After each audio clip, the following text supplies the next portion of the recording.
Thank you very much, gentlemen. That was a really interesting trio of talks. Just my questions for Donald. Actually, and can I ask a daft laddie question that just shows my ignorance more than anything else? With regards to the stone cairns and the cyst that you found, who owns it? What do you do after you've excavated, and who's responsible for maintaining it? Yeah, good question. I'll try and keep it quick, but that most of the archaeological sites you'll have heard about today were part of developer-led projects. So that's for some form of construction going on, and effectively it's part of the planning condition. They have to either avoid the archaeology, or pay to get it excavated out of the way. So there's nothing left now that's 100% removed it, or not archaeologically. The developer then has a responsibility to pay for the post-excavation stuff. So the part that's missing from what I talked, radiocarbon dates, finds analysis, ultimately the publication and the dissemination to the public, that's the developer's responsibility. Ownership, I suspect that's the nation. Yeah, basically, if you'd heard Emily speaking earlier, all the finds go through Treasure Trove. If there's stones that are recorded, it's called preservation by record. So that all gets deposited with HES ultimately, and any artifacts will go to whatever museum they're allocated to. Because it's through developer control, we can't keep everything in ASPIC because we need to sort of live how we live now.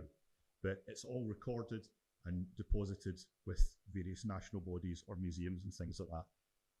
Ownership doesn't really come into it. That's just the way it works. I don't think there's ever any title deeds or anything like that go with it.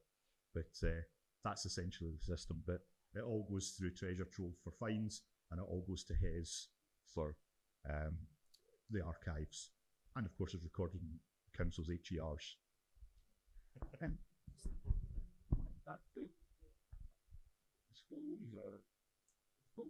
Well, if they're counted as artifacts, so like for example, cairn stones, there was a lot of stone that was removed from there. Ultimately we've recorded them. We've recorded them digitally and manually.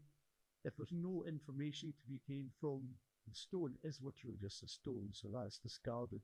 The ones that have some significance, whether they're decorated, form part of the KISS, we keep them for now, and then those will be the ones that go through the Treasure Trove process. So there has to be, ultimately when you dig these things, there's an element of judgment that you go through when you excavate as to what you're actually keeping. Because otherwise, you've not the space to keep everything.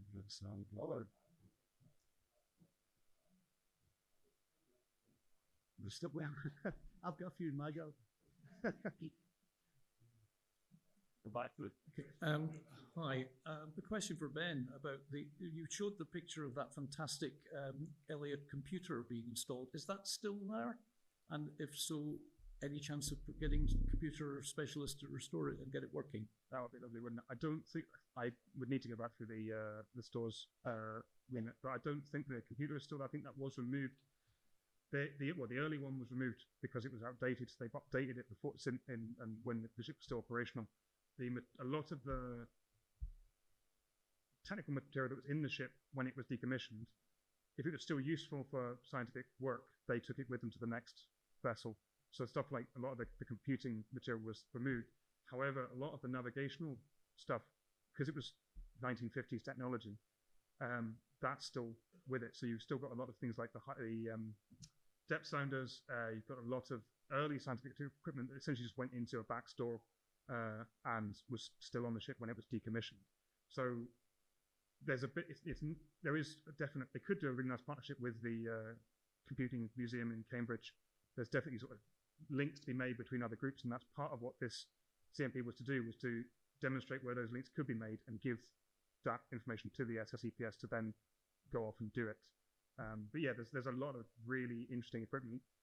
Very little of it's in the compartments it's in, it was originally in because those upper ones on the accommodation block became very wet when they were not meant to be wet.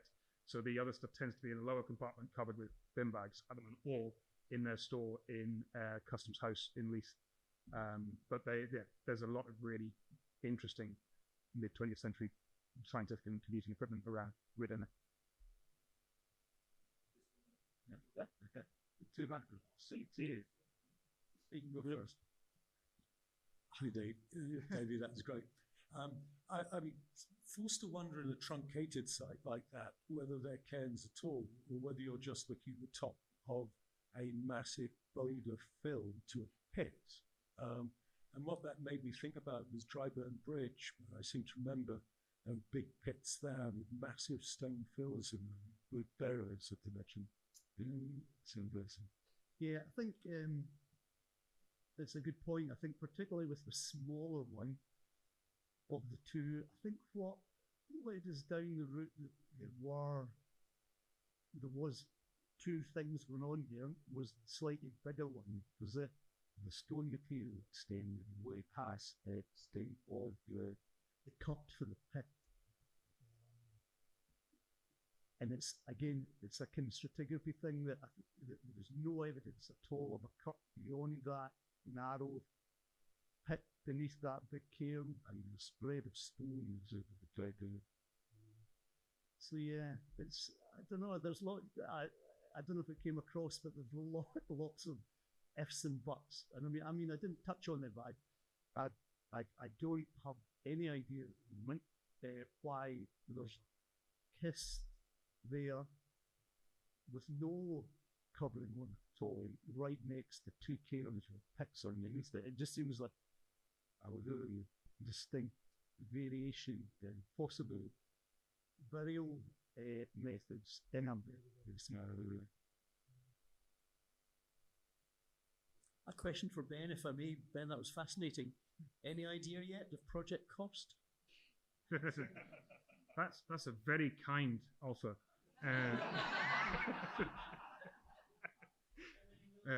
Well, yeah, it is a good question. I mean, the working group are working up costs for the initial dry docking. They did this for 5 years ago, I think, so before massive inflation, and it was about $500,000 for the dry docking then. It's going to be more now, and then the actual full renovation works will be more intensive. If you look at something like the Ross Tiger, that's being done down in, I think that's Grimsby or Hull, and then the Arctic Corsair is the other one. That's both costing somewhere in the region of about $1.5 million. But that is to do the whole ship and convert it to a museum ship. So essentially, there's a lot of stuff you've got to do to make the ships more accessible, whether that's adding lift shafts or whether that's deciding how you actually allow people to move around the ship. There's some really interesting work done on museum ships and how you do that. Something like HMS Caroline in Belfast has had a lot of work done on it to make it more accessible and allow people to move around the ship. That's a much bigger vessel. So again, whether that is a case of making it accessible through digital modeling or other methodologies rather than having people just being able to wander around the whole ship. Because also, once you start doing that, you start impacting on the significance of the vessel as a whole. You start removing pieces of the ship that would otherwise be there and allow you to experience that as a functional vessel, sort of thing.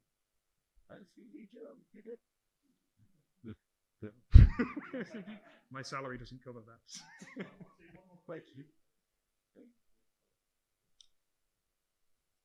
Hi, just for David again, more of a comment than a question, but your metalworking evidence looks really intriguing. It'll be interesting to see whether or not you've got both smelting and smithing going on there.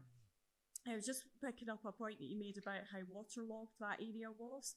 And a thing to maybe consider, if you haven't already, is that if you've got quite a peat build up there, if you're saying that it's a really boggy location, perhaps part of the reason for locating your metalworking in that area is to access bog water.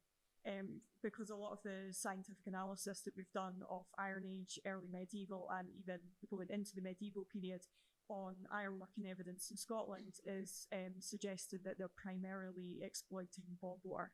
So it totally makes sense for you to have ironworking evidence situated in that sort of location.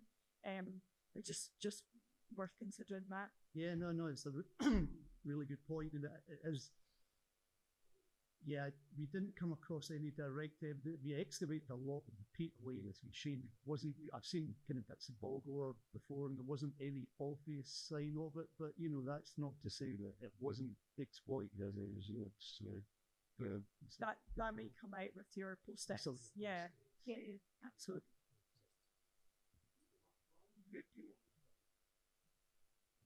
Well, I don't know the science behind it. You know, you might know better than me, but it's you know, effectively you can see the red streams, even it's orangey, corroded, and it effectively gathers in bogs. You know, each of lumps.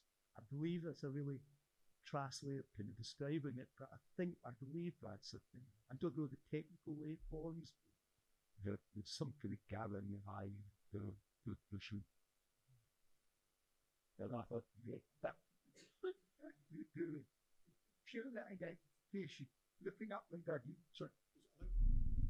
Looking up the burn, the ridge to the west, I presume, which had the two plantations, the one uphill was much bigger, the one downhill smaller. Between the two, there appeared to be a scoop. Was it identifiable? Yeah, a quarry. Yeah. Yeah. There was a Roman coin found just beside it, though. But I don't think it's a Roman quarry. Yeah.